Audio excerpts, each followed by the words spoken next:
So liquidators are chasing homeowners. Let's have a look.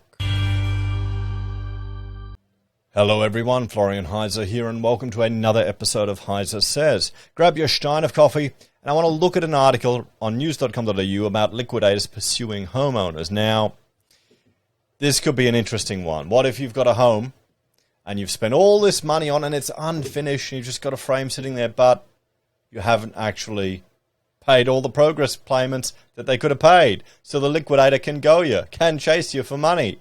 I suspect this is what's happening here. This is going to be a nightmare. This really is going to be a nightmare for these people. Oh boy. Could you see a liquidator suing people with unfinished homes to get progress payments out of them? Bloody hell. Shit. Could they do that? Would they be that evil? Oh boy, someone called a current affair. So let's have a look. Liquidators pursue homeowners of collapsed Victorian builder owing $23 million. So liquidators are chasing homeowners at the collapsed building company for money, even though some have been left almost 180 grand out of pocket. Written by Alex Turner Cohen. So let's have a look. In a creditors report released last week and obtained by news.com.au, the appointed liquidators have revealed they're pursuing customers for money. Now, if the customers have had work and they just have not refused to pay a legitimate progress claim, then the liquidators have every right to do that. It's fair and reasonable to do that. If your work has been done on your house, and I know the problem is with all these articles, they're always bitching and moaning about, I've only got a timber frame. Yeah, they don't realize how much work it takes to get to that point, how much of your house is underground, the foundations and all of that put together, the plumbing that's already been put in. They ignore all that. That's despite most homeowners having to fork out hundreds of thousands more to build their homes as costs have skyrocketed, and state insurance only covers 20% of the contract price after the company's demise. Yeah, but that's got nothing to do at all. It's completely irrelevant to if you haven't made payments equal to the extent of work that has been done on your house. Okay, that doesn't matter. If they've built this much frame and you've only paid for that much, that other chunk you've got to pay for. I know it seems unfair. I know you don't like it, but that's reality. You have to pay for the work that's been done. In early July, Victorian residential builder Brew Rob Nominees Proprietary Limited, also known as Langford Jones Homes, and its sister company Woodside Building Services Proprietary Limited went into liquidation. The builder's failure impacted 66 homes and more than 400 creditors. While initial estimates put the debt at $10 million, the latest report showed the amount owed has snowballed to $23 million. I feel sorry for all the tradies and subbies that are built for these guys under good faith, and I wonder how long they traded while insolvent. Remember when the government changed those rules to allow businesses to trade while insolvent? Most people wouldn't care about that unless you've been in small business and have had people not pay your invoices on time. So that same report found 23 homeowners, a third of those affected, actually owe Langford Jones Homes money, as they never paid the latest installment on their homes. There you go. Okay, there you go. If it's a fair and reasonable progress claim, you have to pay it. You have to pay it. 8 homeowners have already been contacted, and letters will soon be sent out to the others demanding payment. Donna Taylor, a postwoman in Phillip Island, south of Melbourne, expects to receive one of those letters, even though she has been left $180,000 out of pocket for the whole ordeal. They're probably going to send me a bill for a retaining wall. I'll tell them to get F, she told news.com.au. I don't blame you. I really don't blame you for telling them that. But if they've done the work, the fact that you're holding on that money means the subby that's done that actual work, that has taken money out of their business, that is not being able to feed their family because they can't get paid by Langford, is because you haven't paid them. Okay? That's the reality of it. That's the reality of it. It may not seem fair and nice, but why should they suffer because you're not paying them? If they've done the work, they'll be lucky to get anything back. So the liquidator will have to take them to court. Miss Taylor, 53, signed with Langford Jones in 2020 and only has a frame. See, this is the thing, only has a frame. I mean, Alex, I don't think she knows much about construction here. A frame is a lot of work to get to, okay? There's a lot of stuff underground here on a... Look, it's a 2-story frame. There's a lot of work under there to get to that point. You got the headworks, all the charges, just the rental of stuff on site. After a year and half of her $365,000 build. Okay, so that's not that bad. She forked at $155 in progress payments before Langford Jones Homes went bust. Now the aspiring homeowner is worried her frame needs to be entirely torn down as it has been uncovered for 4 months during heavy rain and some of the wood has turned black. Unfortunately, Victoria's domestic building insurance only pays back up to 20% of the building contract. What's the point of it then? Shouldn't people take out their own insurance? Maybe just ditch this government insurance rubbish and people take out their own.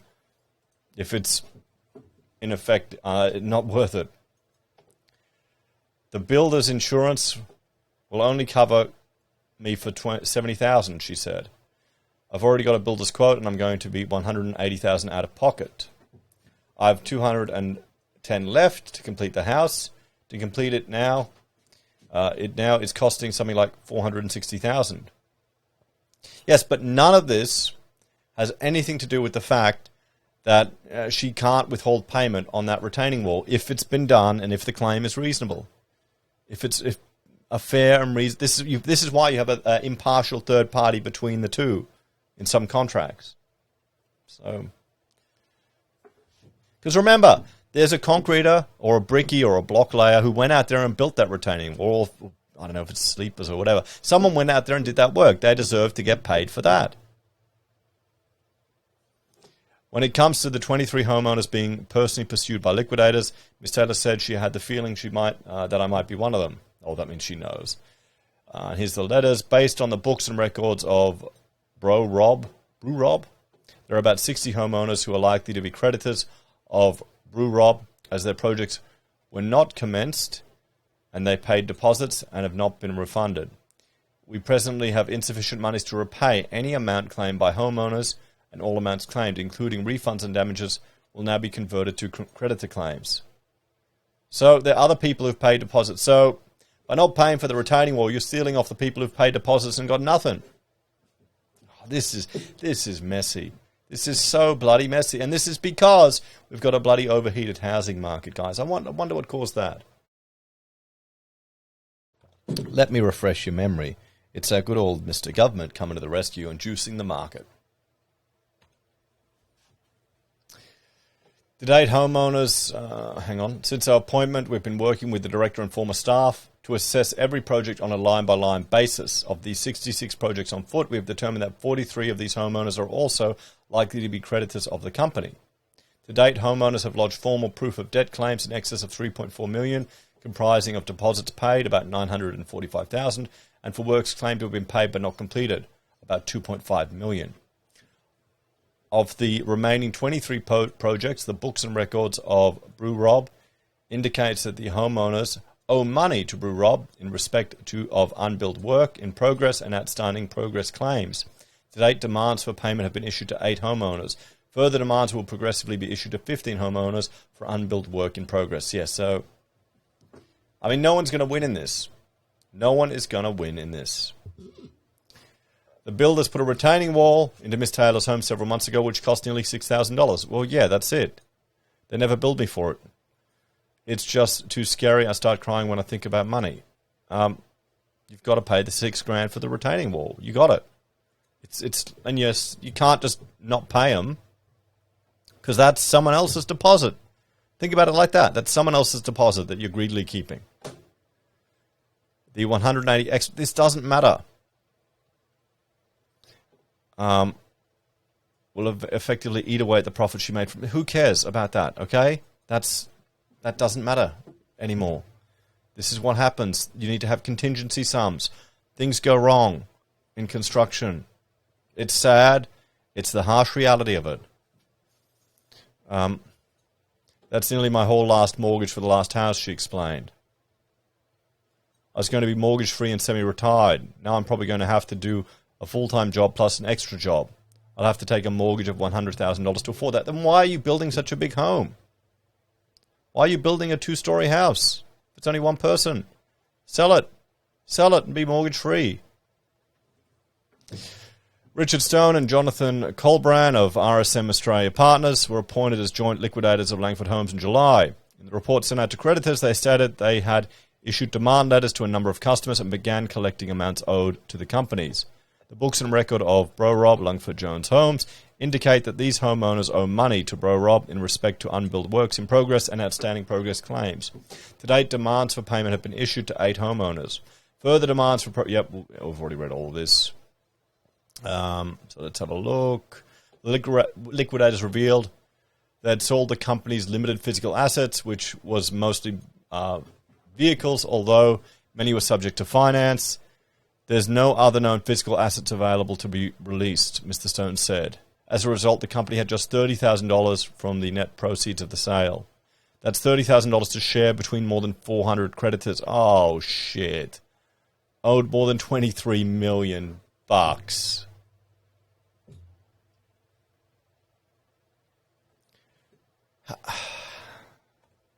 How the hell do you get to that point?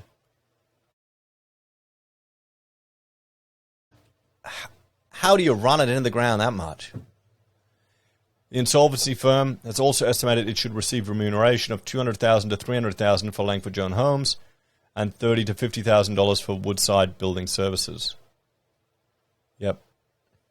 Liquidators haven't ruled out personally pursuing the director of Langford Jones Homes and the eponymous Bruce Langford Jones and his son Sam. A search of the National Personal Insolvency Index confirms the directors are not bankrupt, they said.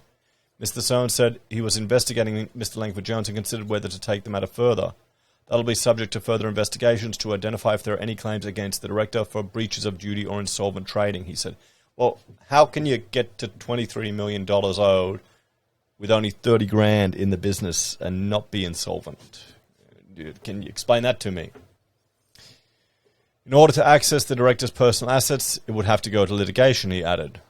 Bruce Langford Jones, in a written statement to the ABC last week, that he had been wiped out from his company's collapse.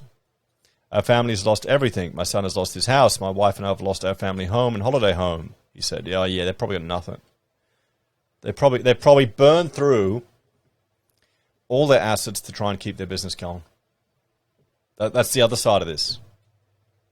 And, you have people blaming, it's all greed, it's greed, it's greed. It's not greed, guys. It's the government overheating this bloody market. That's what it is.